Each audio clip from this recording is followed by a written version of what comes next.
Praise the Lord. I greet you very good morning in the precious name of our Lord and Savior Jesus Christ. మన ప్రభువును రక్షకుడైన యేసుక్రీస్తు నామములో మీ అందరికీ శుభాలు తెలియజేస్తున్నాను. ఎలా ఉన్నారు మీరంతా? బాగున్నారా? మీకోసం ఎల్లప్పుడూ ప్రార్థన చేస్తున్నాను. దేవుడు గడిచిన కాలం అంతా మనల్ని కాచి కాపాడి ఒక నూతన రోజులో మనల్ని ప్రవేశపెట్టించారు కదా. ఇదంతా కూడా దేవుని కృప, దేవుని సహాయం. దేవుడు మన జీవితంలో చేసిన మేలు బట్టి మనం దేవునికి కృతజ్ఞత కలిగి ఉండాలి, కృతజ్ఞత ఆస్తులు చెల్లించాలి. దేవుడు మనల్ని ఆశించేది కృతజ్ఞత. ఆయన ఇచ్చిన సమయాన్ని బట్టి, ఆయన ఇచ్చిన శక్తి బట్టి, ఆయన ఇచ్చిన ధనాన్ని బట్టి, కుటుంబాన్ని బట్టి, రక్షణ బట్టి అన్ని విషయాల్లో మనం దేవుని పట్ల కృతజ్ఞత కలిగి ఉంటామని దేవుడు ఆశిస్తున్నాడు. నా ప్రాణమై యెహోవాను సన్నుతించుము, ఆయన చేసిన ఉపకారాల్లో ఏది కూడా మర్చిపోద్దని సెలవిచ్చిన రీతిగా దేవుడు చేసిన మేల్లో ఏది కూడా మర్చిపోకుండా కృతజ్ఞత కలిగి ఉండండి. అలా కృతజ్ఞత కలిగిన వారిని దేవుడు ఇంకా ఆశీర్వదిస్తారండి. కృతజ్ఞత కలిగిన వారు సంతోషంగా కూడా ఉంటారండి. బైబిల్ గ్రంథంలోంచి ప్రతిరోజు కూడా ఒక వాగ్దానం ధ్యానం చేస్తున్నాం కదా.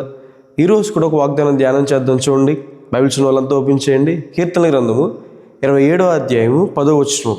నా తల్లిదండ్రులు నన్ను విడిచినను, యెహోవా నన్ను చేరదీయను. హల్లెలూయా. తల్లిదండ్రులు వాస్తవానికి తన పిల్లల్ని ఎప్పుడూ కూడా విడిచిపెట్టరు. ప్రేమిస్తారు, శ్రద్ధ తీసుకుంటారు, పోషిస్తారు, వారికి అన్ని సమకూరుస్తారు. కొన్ని సందర్భాల్లో కొంతమంది తల్లిదండ్రులు వారి పిల్లల్ని పట్టించుకోకుండా ఉంటారు కానీ కొన్నిసార్లు పట్టించుకోరు. కొన్ని సందర్భాల్లో తల్లిదండ్రులు పోగొట్టుకున్న పిల్లలు ఉంటారు. యాక్సిడెంట్స్ జరిగో లేదంటే ఏదో కారణంగా విడిపోయో తల్లిదండ్రులని పోగొట్టుకున్న పిల్లలు ఉంటారు. అదేం వాక్యం సెలవిస్తుంది? ఏ కారణమైనా కావచ్చు, తల్లిదండ్రులు లాంటి వారే మిమ్మల్ని విడిచిపెట్టేసినా దేవుడు మాత్రం మిమ్మల్ని విడిచిపెట్టాడు. ఆయన మాత్రం మిమ్మల్ని చెరదీసుకుంటాడు అని. హల్లెలూయా. దావీదు గారి జీవితంలో సొంత తండ్రే దావీదు గారిని పక్కన పెట్టేశాడు, తృణీకరించాడు. అయినప్పటికీ కూడా దేవుడు దావీదు గారిని విడిచిపెట్టలేదు, చెరదీసుకుని తన ప్రజల్ని పరిపాలించే రాజుగా చేశాడు దేవుడు. కొన్నిసార్లు ఇలా అనిపిస్తుందా? నా అనుకున్న వారేనండి అంతా ఒకటైపోయి నన్ను ఒక్కరినే పక్కన పెట్టేశారండి. నా స్నేహితులే, నా బంధువులే, వారంతా ఒకటే అయిపోయారు కానీ నన్ను మాత్రం పక్కన పెట్టేశారండి. అయితే దేవుని వాక్యం సెలవిస్తుంది దేవుడు మిమ్మల్ని చేరదీస్తాడని. యోసేపు గారి జీవితంలో సొంత అన్నలే యోసేపు గారిని తీసుకువెళ్ళి గోతిలో పడేసి అమ్మేశారు. సొంత వారే మిమ్మల్ని పక్కన పెట్టేస్తున్నారు. దేవుడు యోసేపుని చేరదీసి ఉన్నతమైన స్థానంలో నిలబెట్టిన విధంగా దేవుడు మిమ్మల్ని చేరదీసి ఉన్నతమైన స్థానంలో నిలబెడతాడు అని. హల్లెలూయా. దేవుడు మిమ్మల్ని చేరదీస్తాడని. దేవుడు మనల్ని తన ప్రజలుగా ఉండడానికి, తన జనులుగా ఉండడానికి దేవుడు మనల్ని చేరదీసుకున్నాడని. ఎంత గొప్ప భాగ్యం! ఆయన సన్నిధిలో ఉండడానికి దేవుడు మనల్ని చేరదీసుకున్నాడని, ఆయన పని చేయడానికి, ఆయన్ని సేవించడానికి, ఆయన ఆరాధించడానికి దేవుడు మనల్ని చేరదీసుకున్నాడని దేవుని వాక్యం సెలవిస్తుంది. దేవుడు మనల్ని చేరదీసుకుని మనకు చేసే మేలు ఏంటి? ఆయన మనల్ని చేరదీసుకుని ఆయన మనల్ని రక్షిస్తాడని. నిత్య నరకం నుండి, రెండో మరణం నుండి దేవుడు మనల్ని తప్పిస్తాడని. వస్తున్నారా తిరిగి ఆయన దగ్గరికి? ఆయన పిలుస్తున్నాడే. సిలువ మీద మన కొరకు ప్రాణం పెట్టిన దేవుడు, ఈ లోకానికి దిగి వచ్చిన దేవుడు, మనల్ని ఎంతగానో ప్రేమించిన దేవుడు ఆయన పిలుస్తున్నాడు. ఆయన దగ్గరికి వస్తే ఆయన మిమ్మల్ని నిత్య నరకాగ్ని నుండి తప్పిస్తాడని, పరలోక రాజ్యంలో దేవుడు మిమ్మల్ని చేర్చుకుంటాడని దేవుని వాక్యం సెలవిస్తుంది. ఈ లోకంలో ప్రభువుని మీ హృదయంలో మీరు చేర్చుకుంటే దేవుడు మిమ్మల్ని తన రాజ్యంలో నిత్యము ఉంచుకుంటాడని. నిత్యత్వం అనేది చాలా పెద్దది, సదాకాలం ఉంటుంది. దేవుడు మిమ్మల్ని సదాకాలం కూడా తన రాజ్యంలో ఉంచుకుంటాడని. హల్లెలూయా. దేవుడు మనల్ని చేర్చుకుని మనకు ఆనందాన్ని, సంతోషాన్ని కలగజేస్తారని. ఆనందం, సంతోషం కోల్పోయారా? దేవుని దగ్గరికి రండి. ఆయన మిమ్మల్ని చేర్చుకుని మీకు నిజమైన సంతోషాన్ని, నిజమైన ఆనందాన్ని, సమాధానాన్ని కలగజేస్తారని. మీరు కోల్పోయిందంతా కూడా దేవుడు తిరిగిస్తారని. తప్పిపోయిన కుమారుడు తండ్రి ఇంటికి తిరిగి వచ్చాడు. తండ్రి ప్రేమతో చేర్చుకుని కోల్పోయిందంతా కూడా తిరిగి ఇచ్చాడని.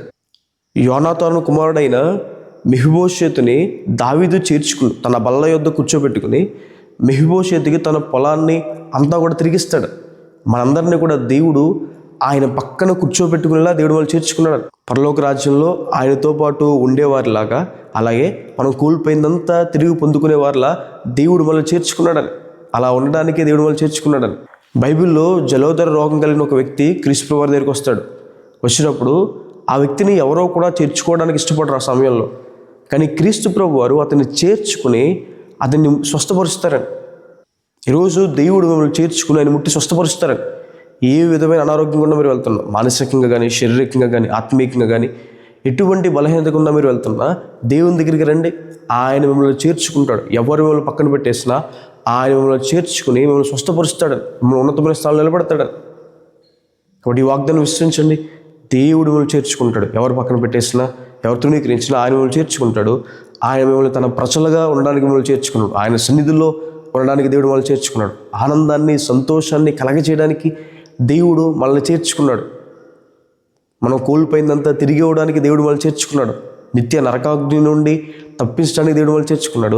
మనల్ని స్వస్థపరచడానికి, మన జీవితంలో అద్భుత కార్యాలు చేయడానికి దేవుడు మనల్ని చేర్చుకున్నాడు అని. హల్లెలూయా.